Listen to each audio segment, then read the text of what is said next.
Greetings, I'm John Spirit, we've got some Nexelit to make, and welcome to Pyanodons Supershorts. To make a bunch of this stuff for vrauks, we need Nexalite. Raw Nexalite can be made from tailings. I'm sad that I threw away all my tailings because I don't have any stockpile and all this borax that I made tailings with. Oh, all that tailings is gone. And we're not making any more. My life is sad, everything is sad. But we can get lots of tailings from washing sand and pure sand, so it's not that bad, everything's fine. Each evaporator will make Nexalite from 1200 fluid per second. At full speed I'll make 71 per second, but wow!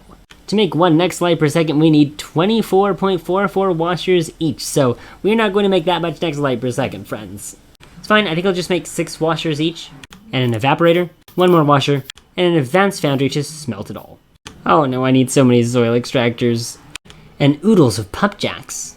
Vrauks are research, now to get microbiology. Now I've got 2 soil extractors per washer, and they're placed so that inserters will be able to pull out of each.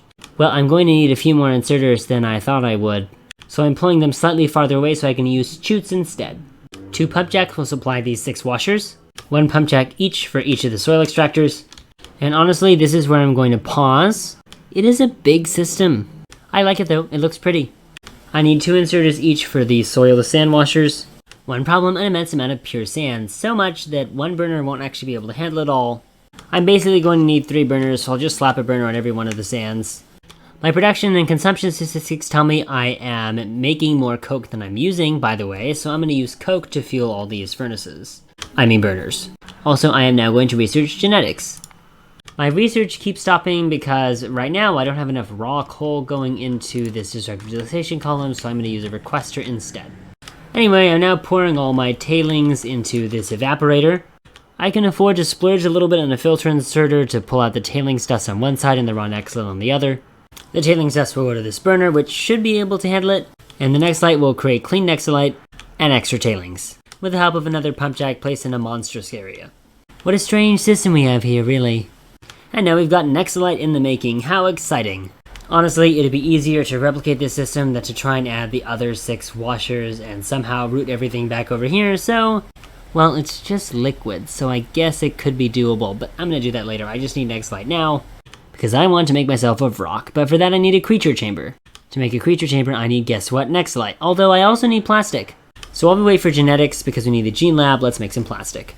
To make plastic, we need syngas and aromatics. Aromatics come from creosote. Exciting news, we have creosote right here. Less exciting news, I have made this system very badly because I can't pull out the creosote. This is so sad. Simple fix. I'm not using all the syngas anyway. I can probably afford to pull some of it from this gasifier. Let's do it. What an exciting time. Oh no, we need Nexalite for biofactories and duralumin. Lucky us that I'm making both. I'll limit plastic bars so we don't make too many of them, but I really do think it's going to use up a lot of our syngas very fast. So I'm going to put an overflow valve here to make sure that it only allows input when syngas is over 50% full, which it will not often be. It's getting there though. Well, while we wait for genetics to finish, let's figure out what we need to actually make a vrauk. Glassware, petri dishes we can get. The vrauk codex is quite simple. The generic Earth DNA samples need automation science packs, also biosamples, but I'll talk about those later. And finally, moss gene samples, which just need moss. I'm going to research mycology. Let's get some of those biosamples with the collector. Its fuel is biocontainers. These are made using a lot of things I'm not making very fast. Oops. I'm going to go with 100 biocontainers for now, and I'll slap them in a passive provider chest. I can now afford to make a creature chamber.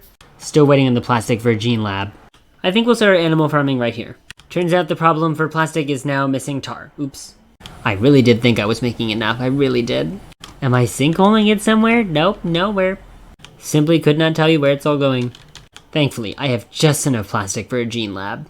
All of the vrauk paddocks aren't really very kind.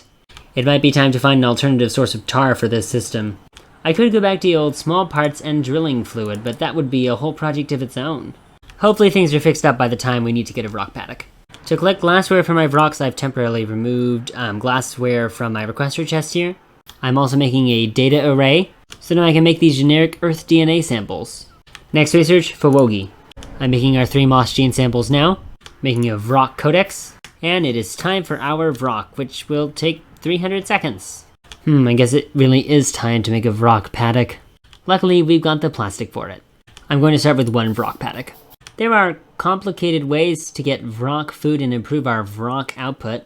But for now we're going to use the most basic recipe, which uses water barrels, biomass, cages, and moss to make possibly caged vrauks. So this isn't a perfect loop on cages, we need to supply cages. The cage vrauks allow us to plug more vrauks into the vrauk paddock.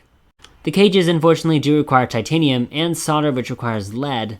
So we're going to have to research lead processing just for better use of our lead ore. And titanium processing, actually. We already have titanium processing research, so I'll work on that first. I want to leverage my literal titanium processing as much as possible. Titanium and lead will probably put a cap on this episode, by the way, so we'll automate vrauks in the next one. In other news, our power is rapidly cutting in and out because we don't have enough biomass. Oops. Luckily, I have doubled the rate at which biomass is extracted from this compost plant. This is at the expense of now using more wood than we are creating. Oh no. Okay, well, we're a little steadier right now, but I am probably going to add another fast wood forestry in a moment, because over the last minute we still are not producing enough wood. But I've just added an entire other system, which again makes everything from scratch except for needing biomass. And this compost plant can only make biomass at a rate of 10 biomass per second, which means it may actually be time to add another. What blasphemy is this? I'm going to take the plunge and add another set of chutes, so this will be running constantly. Okay, now we can do titanium processing. We'll make a grand total of 6 titanium per minute. Amazing.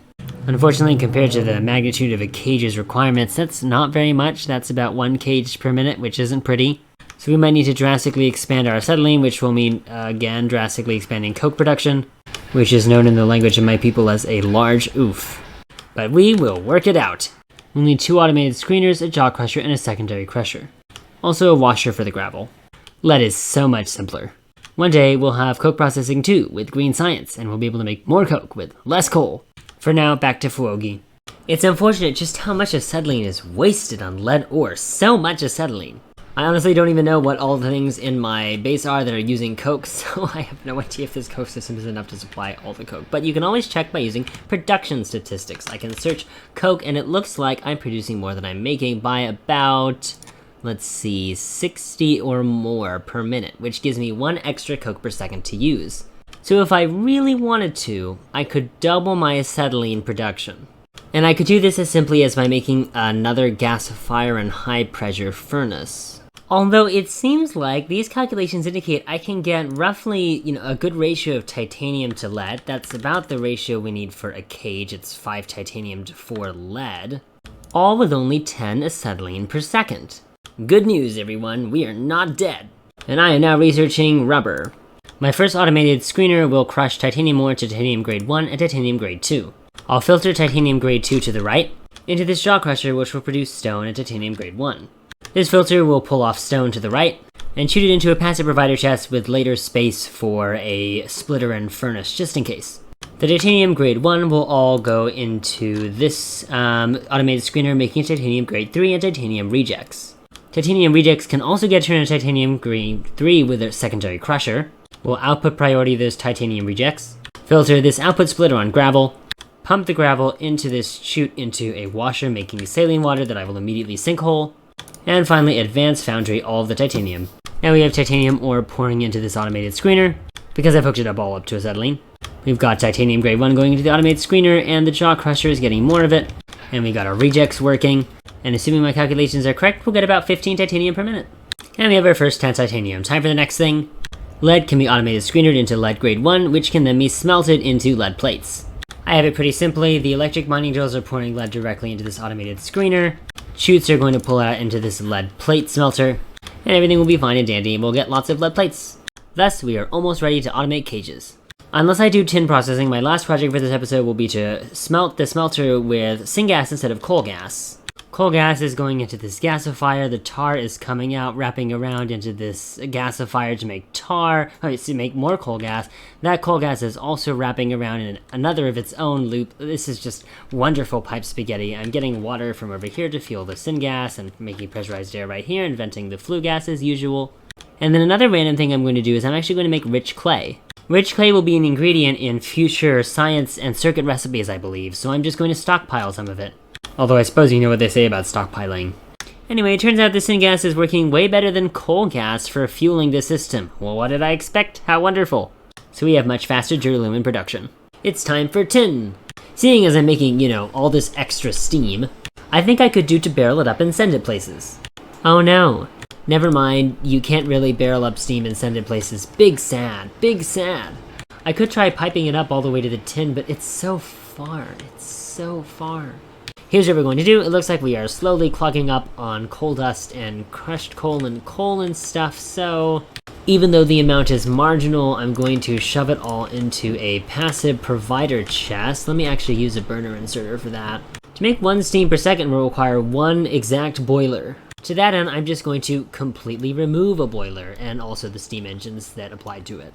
I'll request crushed coal, and coal dust in small amounts, and run apparently 12 mining drills, and wow, that's a lot of automated screeners and jaw crushers. Ah well.